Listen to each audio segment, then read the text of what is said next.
Welcome to MiConvert. In this tutorial, I will show you how to convert DWG files to SKP format, completely free and online. Open your browser and search for DWG to SKP MiConvert.com. Click on the first result to go straight to the converter. You are now on the DWG to SKP converter page. The interface is clean and easy to use.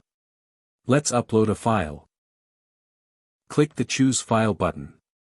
A file picker will open. Select the DWG file you want to convert, then click Open. Your file is loaded and ready. You can see the file name, size, and destination format. Click Convert now to start the conversion. The conversion is in progress. You can see the progress bar moving.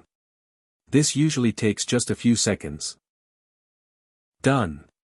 Your file has been successfully converted.